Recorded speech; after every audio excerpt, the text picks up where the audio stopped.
doing some, hold your power on your motion so you're not.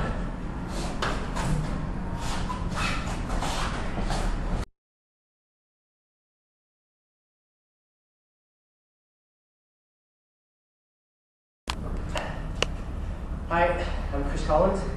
I'm an American based in Hong Kong.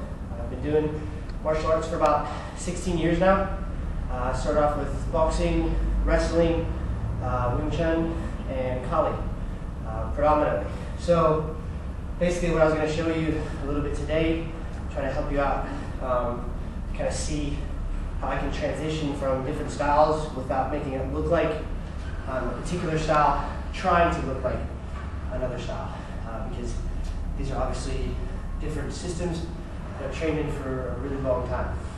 So here what I was doing was showing a little bit of the boxing, because a lot of times when you get a guy who comes from a particular background trying to make himself look like a boxer, it really doesn't pass off. So basically, doing that with a lot of guys, and it can kind of ruin what you're trying to achieve in a movie, getting a guy to understand how to move with his punches. For instance, even if the guy's skilled as a boxer and he's throwing a lot of heavy bombs with his punches, and they're really heavy like that, so then you think, how can you put that together for a stuntman? Well, it's simple. You just have to learn how to pull the punches and still make it look like there's as much impact going on there, as long as the guy he's movie hitting is able to deal with it. So I can do that same thing, but you'll notice the bag will hardly move. So it's, as opposed to, you see a minute ago, it was really heavy punches, but then I can tone it down to make it easier to direct. So I can be, so I think that's a little bit more realistic for how to turn that into a movie. So then if I go from that, going with that boxing look that's needed, then we can come over here, just because I have lack of a partner with me right now, but to kind of show you how to get the same movement and intensity, but not looking like, again, a person coming from a boxing background trying to look like a Wing Chun man. So for instance, having the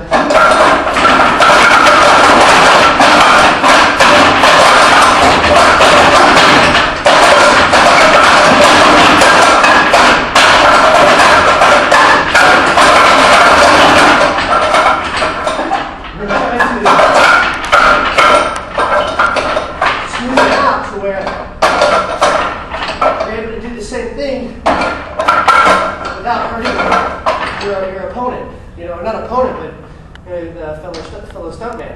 Instead of thinking that what you're doing would be super heavy, we're able to do the same thing and tone it down from that to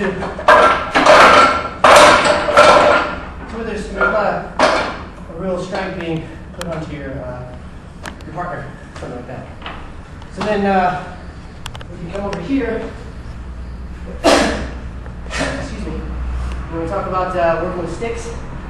And so this stick could easily be translated into a machete, which is popular in Hong Kong, or typical triads that you put in the movies, or just a long sword. And so simply, the most important part to understand about this for applying it in a movie, I think, is understanding how to, again, hold the power, stop the power, as opposed if I were just to do typical 1 and 2, doing something like that, I think, well, okay, fine, that's great, but, being able to put that in a movie, and it's being able to, hold your power on your motion, so you're not,